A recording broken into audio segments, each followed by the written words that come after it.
বাজার থেকে অত দাম দিয়ে ফুলকপিগুলো কিনে নিয়ে আসার পরে নিশ্চয়ই ফুলকপির ডাঁটাগুলো ফেলে দিচ্ছ। শোনো, এই ভিডিওটা দেখার পরে না আর কোনো দিন কিন্তু ফুলকপির ডাঁটাগুলো অন্তত তোমরা ফেলবে না আশা করি। আর অনেকেই তো এইটা খাও, তাদেরকে আর কিছু বলার নেই, কিন্তু যারা খাও না তারা কিন্তু একদমই ডাঁটাগুলো ফেলো না। হ্যাঁ, স্টোরের ফুলকপির ডাঁটাগুলো কিন্তু অবশ্যই ফেলে দিতে হয়, কেন কি তার মধ্যে একটা গ্যাস থাকে, কিন্তু এইগুলো এখন দেশি ফুলকপির ডাঁটা, এগুলো ফেলার দরকার নেই। দেখলে তো কীরকম ঝিরিঝিরি করে কেটে নিয়েছিলাম, কেটে নিয়ে নেওয়ার পর কিন্তু ধুয়ে নিয়েছিলাম, কড়াইয়ের মধ্যে দিয়ে দিয়েছিলাম সর্ষের তেল, আর সর্ষের তেলের মধ্যে দিয়ে দিয়েছিলাম 5 ফোড়ন আর কাঁচা লঙ্কা ফোড়নের জন্য।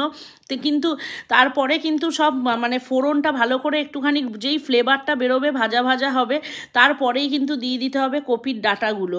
আর তার সাথে কিন্তু আমি কিছু সবজি অ্যাড করেছিলাম, সেটা হচ্ছে বেগুন, শিম। আমার কাছে বেগুন আর শিম অ্যাভেলেবেল ছিল, আর দিয়েছিলাম 2টো আলু। তোমাদের কাছে কিন্তু যা কিছু থাকবে মোটামুটি সেই সব সবজি কিন্তু অ্যাড করতে পারো, কোনো অসুবিধা নেই। যেগুলোতে মোটামুটি মূলো চচ্চড়িতে অ্যাড করা যায় এগুলো অ্যাড করতে পারো।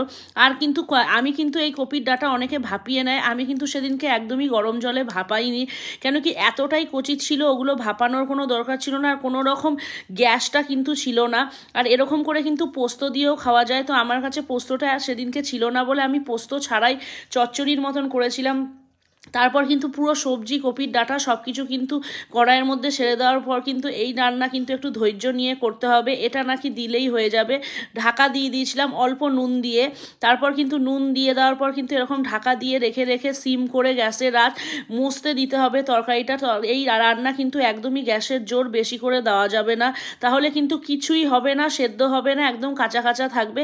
তো গ্যাসের আঁচ এরকম মিডিয়াম ফ্লেমে করে আমি কিন্তু বারবার করে ঢাকা দিচ্ছিলাম, আর বারবার করে তুলে তুলে ঢাকনাটা একটু নাড়াচাড়া করে দিচ্ছিলাম। আর ওই যে ভ্যাপারটায় ওটাতেই কিন্তু আর্ধেক সেদ্ধ হয়ে গেছিলো, আর সেদ্ধ হয়ে যখনই গেছিলো বুঝেছিলাম যে আর্ধেক 80% সেদ্ধ হয়ে গেছে, তখনই কিন্তু আমি অ্যাড করেছি হলুদটা। হলুদ কিন্তু আগে অ্যাড করলে হবে না, তাহলে কিন্তু সব কিছু মজবে না ঠিক করে।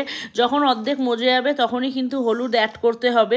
হলুদ দেওয়ার পরেও আবার নাড়াচাড়া করে ঢেকে ঢেকে দিয়েছিলাম, যাতে হলুদের কাঁচা ভাবটাও না থাকে, আর যাতে সবজিগুলো একদম সুন্দর মতন সেদ্ধ হয়ে যায়। এর মধ্যে কিন্তু তোমরা কোনো কিছু অ্যাড করার দরকার নেই, শুধুমাত্র পোস্ত দিয়ে করলে পোস্ত আর কাঁচা লঙ্কা বাটাই দিতে পারো।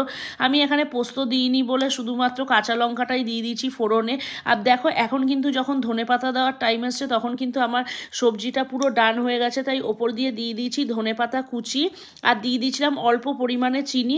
তারপর কিন্তু একদম শুকনো শুকনো করে টান দিয়ে নিয়েছি, একদম মাখা মাখা হয়ে গেছে, আর তরকারিটা কিন্তু আমার রেডি হয়েছে। তো তোমরাও কিন্তু বাড়িতে অবশ্যই এরকম করে ফুলকপির ডাঁটা কিন্তু তরকারি করে খেও, দেখবে খুব ভালো লাগছে গরম ভাতের সাথে। আর সাথে যদি হয় একটুখানি ঘি নিয়ে নিও, খেয়ে তারপর আমাকে জানিও।